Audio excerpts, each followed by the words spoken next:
Tuloy-tuloy tayo mga boys sa ang bahay at kasama na natin yung binabanggit namin sa inyo kanina na ano man ang dinaranas natin sa buhay, lahat tayo dumaranas ng iba't ibang uri ng pagsubok. Ngayon, nasa sa atin kung paano natin ito hinaharap. Katulad na lang ng ating kasama ngayon, nasasaluduhan natin siya later. Pag nalaman natin, ano ba yung kanyang inspiring story? Tinutukoy natin mga bay, si Miss Rebecca Bustamante. Great morning! Good morning! Good morning! Thank you! Salamat sa pag-imbita nyo sa akin dito. Ay, nako, it's our pleasure. At kami ay tunay na nasisihan nandito kayo. Ayan. Mami Claire! Julie, grabe na. Parang presence pa lang niya. Iba yung vibe na dating sa iba yung aura. Sobrang positibo. Alamin muna natin sa kanya. Unang-una na ay hindi to chismis. Kundi tayo makikipagkwentuhan, mga abay. Ano ba yung kanyang, sabihin natin, small beginnings? Sige, ma'am. Ilan po kayo magkakapatid? 11 kaming magkakapatid at ako yung number 7. Lucky 7.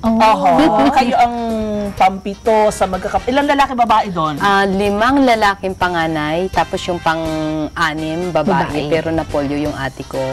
Tapos parang ako ang naging panganay na babae. Ganon. Yes, tapos may 4 pa after me, 2 lalaki, 2 babae. Taga saan si Miss Taga Pangasinan. Taga Pangasinan. Proud Pangasinan. Maabig niya kabasan. Maabig niya kabasan at si kayo. Gusto niyo kayo Oriente. Pero sabi nga natin, matatawag ba natin ang inyong pamilya ay well-to-do family? No, to start with, talagang galing kami sa below poverty. Talagang sa mahirap. Yung bahay na walang tubig, walang pagkain, walang proper washroom, ganun ang buhay namin noon. Kasi ang magulang naman namin, walang magandang trabaho, nagtitinda lang sa nanay namin. Yung tatay naman namin, wala din trabaho. Diba noong unang panahon ng tatay, laging lasinggo? Ganun ang tatay namin noon. Dapat hindi natin ginagawa. Kaya huwag gawin. That's right. Oh. But it's a learning thing naman yun. Dahil naman sa kahirapan na yun, doon natuto naman ako kung paano magsumikap para matulungan ang pamilya. Yun naman ang nakita ko noong bata ako. Ayun. Ibig na sabihin to, Mami Claire, yung kanyang karanasan na yun, nung sa pagkabata niya, yun ang naging daan. Yes. No? Para naman lalo siyang maging masikap. Magpursige. Yung perseverance na kung tinatawag. So, paano po kayo napunta sa ibang bansa? Kasi, noong 18 ako, namatay ang mother namin. So, nung namatay siya, may 4 pa akong maliliit na kapatid. Yung bunso namin, 6 na taon. Tapos, nalaman ko din na yung bahay namin nakasanla sa bangko. So, the only way for me, mag-abroad, magpakatulong doon para kumita ng pera. Kasi dito sa atin that time, ang kita ko lang sa bangko, being a janitress, 800 peso. Nakautang yung principal noon, 25,000. So, paano ko mababayaran? Ang pagkain pa naming magkakapatid, pagka-aralin mo pa mga kapatid mo, yung pampangarap ko na magkaroon ng negosyo pagdating ng araw.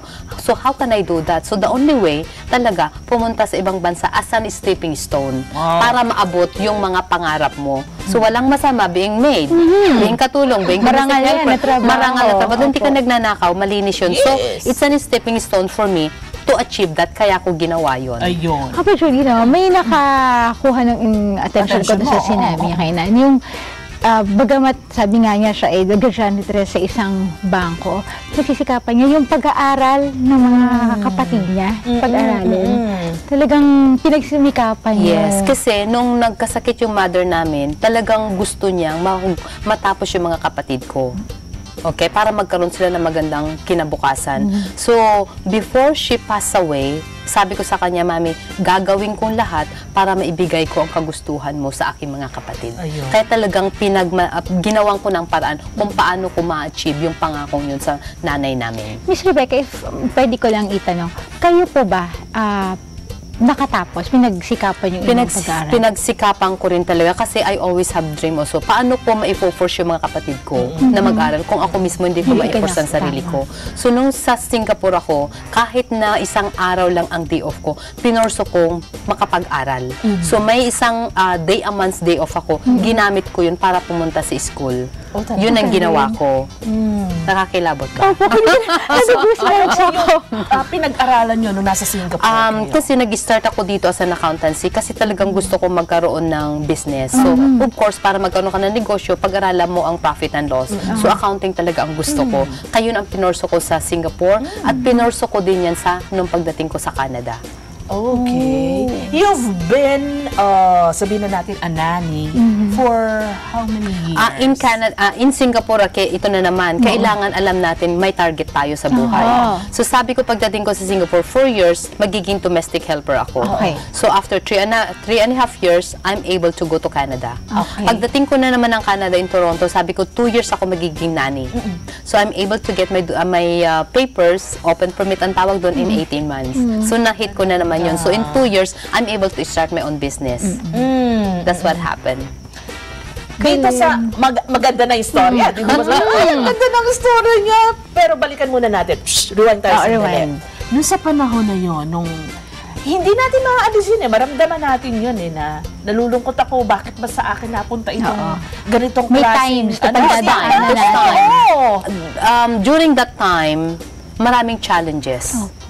Maraming struggles na pagdadaanan mo. Okay? And there's a lot of questions. You ask our Almighty, Lord, why? Why I'm going through this? But yet also, another reason na ay ginagamit niya ako. Kasi nga, as an instrument, para kung maabot ko to, kung if I will overpass this, ibig sabihin, ma-overpass din ng iba. So yun ang para naging kwang ko. To the point also na nag-aral ako, na to understand how the human mind works. Bakit tayo nagiging ganito?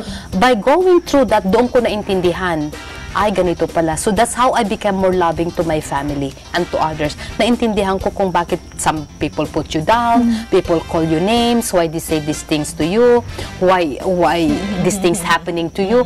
Through that, I'm able to work it out and I became more happier person. And with that, mga abay siguro ating din naiisip na doon sa mga problemang dinaanan niya, kailangan niyang daanan yon dahil yon ang nagpalakas sa kanya. To make her a better person. Tama. Hindi mo ba? It's so true. Kasi kung hindi dahil doon, paano ko mararating to? Kung hindi ko naranasan yung sacrifices na yun, yung mga trials na yun, paano ko mararating to? At paano ko rin ma-advise ng mga kapatid ko, my people, my friends, kung hindi ko naranasan yun? Kung naranasan natin, we can say it. Diba? Kaya yun ang way. And I know God used me as an inspiration to share that message to others. Oo. At yan ngayon, na nanonood yung ating mga kataong bahay ngayon, kayo ay nagbabahagi ng inspirasyon sa kanila. Eto, ang tanong din naman natin, malaman namin kailan yung panahon na masasabi nyo na this is my saddest moment. The saddest moment Pinakamalungkot in my na life. bahagi. Ano ba yon? When we lost our mother. Napakasakit yun kasi like ang lilit pa namin noon.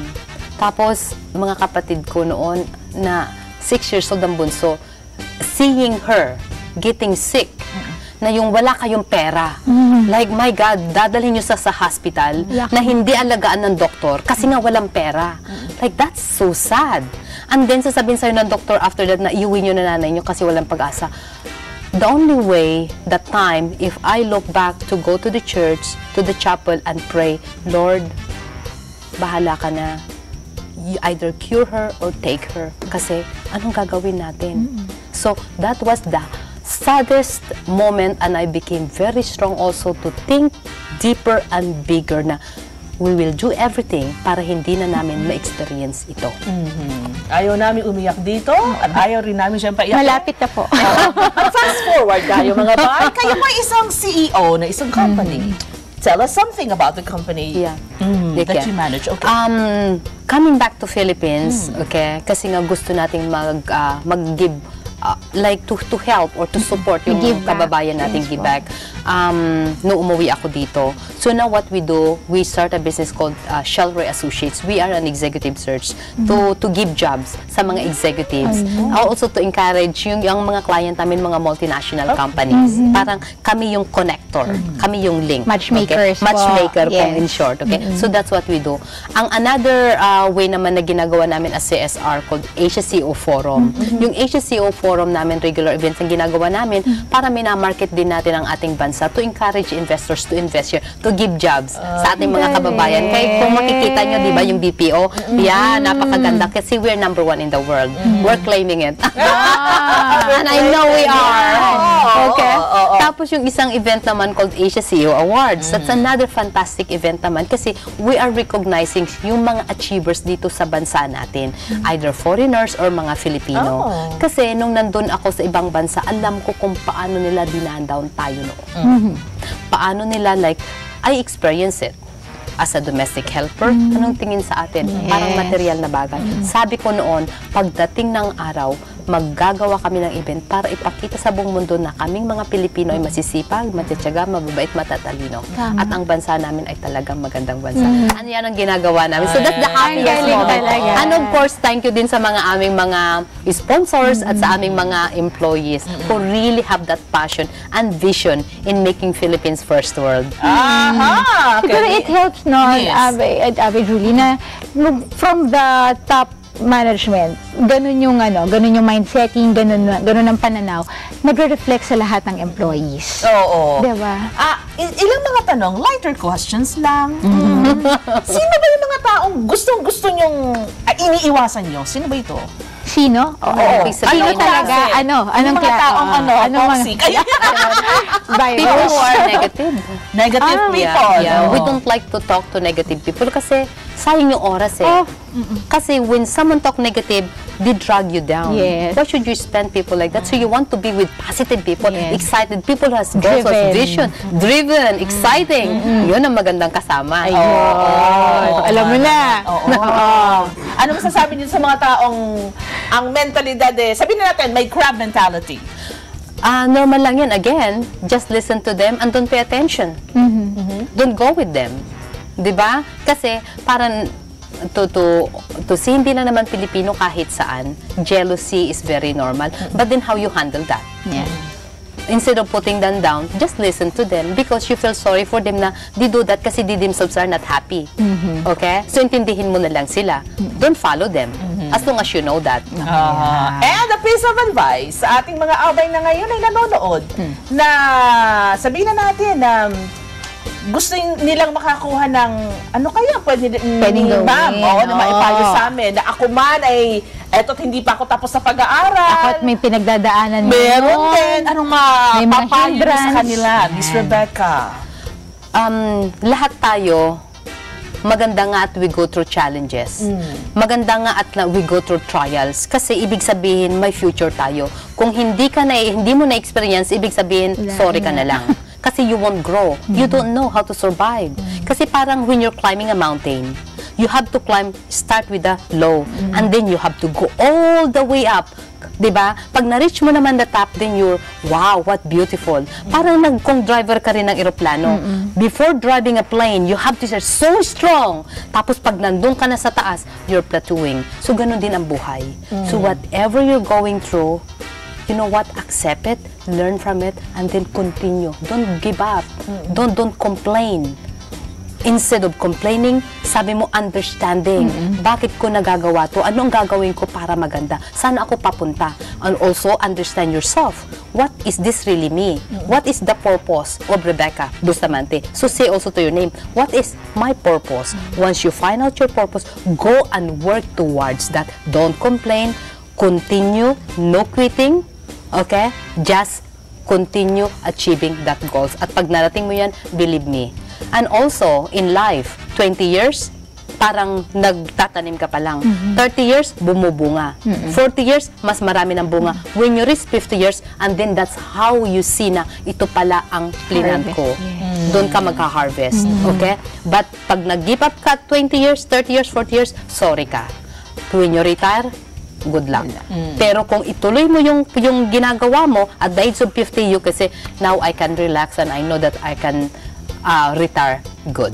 So, mga bay, never give up. Yeah. Never Just keep give on up. going. Ano man yung mga hindrances, difficulties na pwede nating kaharapin. Maraming salamat po. Thank you. for the Napaka-inspiring. Inspiring story. Oh, Thank you for having me. I hope na nakabigay ako ng magandang aral kahit isa lang. Our pleasure. At marami po kayo nabigay na aral. Hindi isa lang. Good luck ho dun sa iba pa ninyong mga adhikain sa buhay na ito. Lalo na po, para po sa ating mga kababayan. Great morning sa inyo, ma'am! Salamat! Mga bay, babalik agad. Ang taong bahay, dyan lang kayo.